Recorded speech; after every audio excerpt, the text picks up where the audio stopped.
De quoi allons-nous parler dans cette vidéo? Des fois, je réalise je peux être un peu intense. Je parle de l'approche rapide, je parle de l'approche extrême. C'est un fait, c'est un biais de la perception humaine. La fin influence notre perception du milieu et du début. On a tendance à se rappeler du milieu et du début à travers le filtre de la fin. Donc, à la fin, pour moi, ça devenait de plus en plus facile, ça allait de plus en plus vite. J'ai tendance à repenser à mon milieu et à mon début du processus du reconditionnement de la douleur, peut-être en termes trop faciles. Reculons. Pip, pip, pip. Je reviens en arrière. Je suis au début. C'est vrai, c'est difficile. Et là, si vous écoutez ces vidéos-là, vous êtes sûrement au début. Moi, plus ça avançait, moins j'avais besoin de vidéos. Et c'est pour ça que je regarde beaucoup de vidéos, des histoires de d'autres personnes, pour me rappeler, ah oui, c'est vrai, c'est très difficile au début. J'avais oublié. Très difficile. Donc, je veux retourner au début et parler des pièges, les plus gros pièges dans lesquels je suis tombé. Premièrement, des fois je fais sonner ça facile. C'était extrêmement difficile pour moi au début. Je pleurais fréquemment. Ça, je serai jamais capable, je serai jamais capable, c'est trop difficile. Eux sont capables. Je reconnaissais que ma douleur était neuroplastique. Ça, c'est les deux niveaux de doute. Il y en a qui sont encore au premier niveau de doute. Est-ce que c'est neuroplastique? Je ne sais pas, le docteur me dit ci, mon chiro me dit ça. On est convaincu, là, quand on est convaincu que c'est neuroplastique, pas besoin que ce soit 100%, un bon pourcentage, 50, 60, 70%. Il y a un autre niveau de doute. Je sais que des gens ont réussi, mais moi, peut-être que je ne serai jamais capable. J'ai quelque chose en moi de différent des autres. Je suis brisé. Et ça va être le thème du vidéo. La honte et l'autocritique. La honte et l'autocritique. Donc, je reviens au début. C'est très difficile. Le piège ultime, quand je lisais le livre de Alan Gordon, je ne me disais pas que j'allais avoir l'approche rapide extrême un jour. Il en parle dans le livre, il dit, certaines personnes disent, amenez-en des symptômes, je vais avoir des expériences correctives. Il dit, ah, c'est pas tout le monde qui est comme ça. Et moi, j'écoutais ou je lisais le livre et je disais, non, non, moi, je vais prendre l'approche lente. Le lièvre et la tortue, je vais faire lentement, mais sûrement, comme la tortue. Et ça marche aussi, ça marche l'approche lente. Lentement, mais très sûrement. Donc, je lisais le livre d'Alan Gordon et un piège dans lequel les gens tombent souvent, c'est ce que j'appelle la deuxième réaction. Quand on lit le livre, un sentiment que j'avais, et ça, je ne sais pas si c'est lui qui l'explique mal ou si c'est moi qui ai mal compris, mais c'est plutôt en regardant les vidéos de reconditionnement de la douleur par la suite que j'ai compris ce concept de la deuxième réaction. Qu'est-ce que la deuxième réaction? On nous dit dans le livre Déjouer la douleur chronique de Alan Gordon qu'il ne faut pas avoir peur des symptômes, qu'il ne faut pas être frustré avec les symptômes. Il ne faut pas être en colère contre les symptômes. Et là, ce qui se passe dans beaucoup de gens et ce qui s'est passé avec moi, c'est que j'entrais dans des boucles de deuxième réaction. C'est-à-dire, j'avais peur des symptômes et là, je commençais à avoir peur de la peur. Ah non, j'ai peur. Ah, il va y avoir plus de symptômes. Ah, il ne faut pas avoir peur de la peur. J'étais frustré. Et là, ça disait dans le livre, il ne faut pas être frustré. Et j'étais frustré d'être frustré. Là, ça va pas bien, là. On rentre dans une boucle, là. La frustration qui amène de plus en plus de frustration. Et là, je commençais à... quel est ce mot? Je commençais à avoir honte. Et là,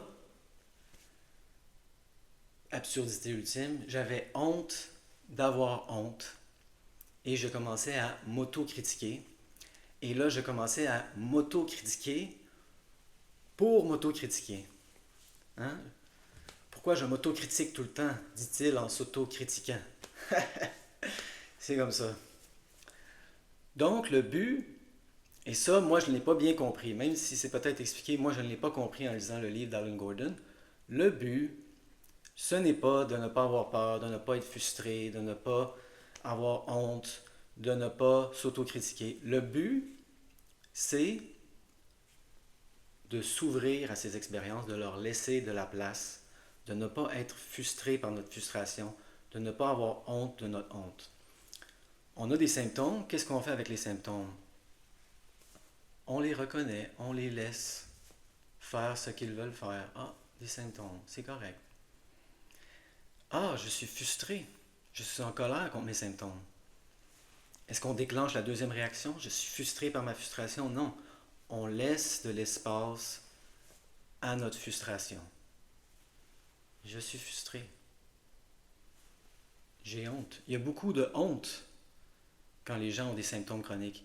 Il y a une honte, je crois, existentielle à la racine, souvent, qui a mené à ça, qui a créé ça, mais là, une honte supplémentaire parce qu'on se sent inadéquat, parce qu'on ne peut plus faire autant d'activités, les symptômes sont handicapants pour nous. Et là, il y a vraiment d'autres degrés de honte et d'autocritique qui s'installent. On ne se sent pas comme un bon citoyen presque. Hein? On est très limité. Et ça crée de la honte, ça crée de l'autocritique. Donc c'est ça la première étape. La première étape, c'est laisser de l'espace à ces choses-là. Ne pas être frustré par notre frustration. On laisse la frustration s'installer, on la sent, et on dit c'est correct, je suis frustré. C'est correct, j'ai honte. C'est correct, je m'autocritique. C'est pas un problème. C'est la première étape. Ensuite, qu'est-ce qu'on peut faire? Il ne faut pas essayer dès le début de faire l'échange, on pourrait appeler, de remplacer la frustration par de la joie, la honte par de la fierté. Qu'est-ce qu'on veut faire? C'est, sans faire l'échange, on pourrait dire attacher ou agrafer la réponse positive à la réponse négative. La réponse négative est un réflexe. Ça fait tellement longtemps qu'on est comme ça, on ne contrôle pas ça. Ça vient comme ça veut. C'est automatique, c'est un automatisme. Donc, on a la frustration qui apparaît. On n'est pas frustré par notre frustration. On agrafe la compréhension, la compassion à notre frustration. Notre deuxième réaction vient de changer. Ah, la frustration, c'est correct la frustration. J'accepte ma frustration, sans juger. Et là, quand on commence à développer les circuits neuronaux qui deviennent de plus en plus forts pour cette espèce d'attache, d'agrafe, c'est à ce moment-là que de plus en plus on peut faire l'échange et de plus en plus remplacer la réaction négative par ce qu'on pourrait appeler la réaction positive. Mais il ne faut pas essayer de faire ça dès le début. Il faut y aller étape par étape. Et c'est graduel. De plus en plus, si on agrafe, si on attache, la réponse positive va remplacer la réponse négative et on n'aura plus besoin de faire d'efforts, ça va se faire tout seul. C'est la beauté des automatismes. Ça va devenir une réponse automatique, une réponse conditionnée. Aha! Conditionnement, reconditionnement. Qu'est-ce qu'on peut dire d'autre sur la honte? Sans entrer trop en détail dans le système de famille interne, IFS, Internal Family System, qu'est-ce qui peut aider avec la honte? Entrons plus maintenant dans la honte et l'autocritique. C'est le sujet du vidéo. Parce que c'est ça qu'on fait quand on est frustré par notre frustration. C'est de l'autocritique. C'est de la honte. Quelque chose qui aide, c'est de réaliser qu'on a des parties. C'est ça qui m'a attiré en premier lieu vers le système de famille interne. Ça résonnait avec moi. Même sans aller dans les détails, est-ce que c'est une bonne thérapie, etc. moi, ça résonnait avec moi parce que je réalisais qu'il y a plusieurs parties en moi. Et lorsqu'on commence à réaliser qu'on a des parties, ça, qu'est-ce que ça fait? C'est que ça crée un espace. J'ai honte. La plupart des gens parlent de eux-mêmes comme une entité complète, une espèce de monolithe. J'ai honte. Ça aide, ça crée de l'espace, dire une partie de moi a honte. Ah, je m'autocritique constamment. Non, une partie de moi. C'est pas m'autocritique, je m'autocritique. Une partie de moi critique d'autres parties de moi. Ah, il y a un espace qui vient d'être créé, hein? Ça fait de la place. Et ça fait du bien. La plupart des gens réalisent qu'ils ont des parties, au moins en une espèce de dualité. Une partie de eux veut fumer des cigarettes, une deuxième partie veut arrêter de fumer des cigarettes. C'est souvent le point de départ. Mais là, si on va plus loin, c'est ça, on réalise qu'il y a beaucoup plus que deux parties. C'est vraiment ça de la dualité. C'est manichéen. Il y a nos parties ont des parties. Ça peut aller loin. C'est des genres de constellations, on pourrait dire. Qu'est-ce qui peut aider aussi? C'est un recadrage.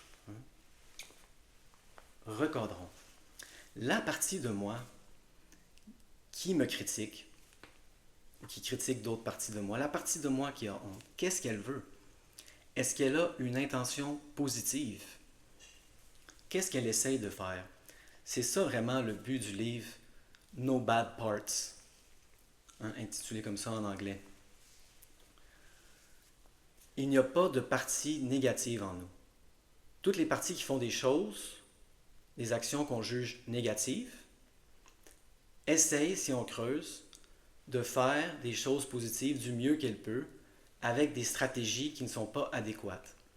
Donc quand on a honte, quand on est en train de s'autocritiquer, parce qu'on est en train de s'autocritiquer, on peut se demander qu'est-ce que cette partie-là essaie de faire. Et là, elle pourrait répondre, j'essaie de te motiver pour devenir une meilleure personne, pour que tu t'améliores. Déjà, c'est bon. On fait, ah, tu as une bonne intention, tu as une belle intention. Il y a une intention positive derrière ça. Et même la partie de nous, si on retourne à la dualité qui veut fumer, essaye de nous faire sentir mieux, avec une stratégie très pauvre, malheureusement. C'est comme ça. J'ai déjà eu, dans certaines thérapies, une attitude très adversaire. J'ai déjà eu une attitude très confrontationnelle avec la honte et l'autocritique. Le critique interne, qu'on pourrait appeler. Et j'ai réalisé que ce n'était pas une bonne stratégie. Je disais au critique interne, arrête de me critiquer. Ce n'est pas bon pour moi, d'une manière relativement agressive. C'est mieux réaliser que le critique interne n'est pas notre ennemi et qu'il fait de son mieux avec une stratégie qui n'est plus adéquate pour nous aider. Donc j'espère que ces stratégies peuvent vous aider dans votre reconditionnement de la douleur. On n'a pas besoin de se critiquer parce qu'on s'autocritique. C'est une réaction très difficile au début à déconditionner ou à reconditionner. On accepte, on n'essaie pas de remplacer dès le début, on agrafe, on attache une nouvelle réaction, la deuxième réaction, et là de plus en plus, elle va remplacer la réaction initiale. De plus en plus, il va y avoir de l'espace, on va être de moins en moins critique envers notre critique, on va réaliser que c'est une partie de nous qui fait de son mieux pour essayer de, qu'est-ce qu'on veut dans le fond? Se sentir mieux. Et toutes ces stratégies-là, je l'espère, vont vous aider à vous sentir mieux.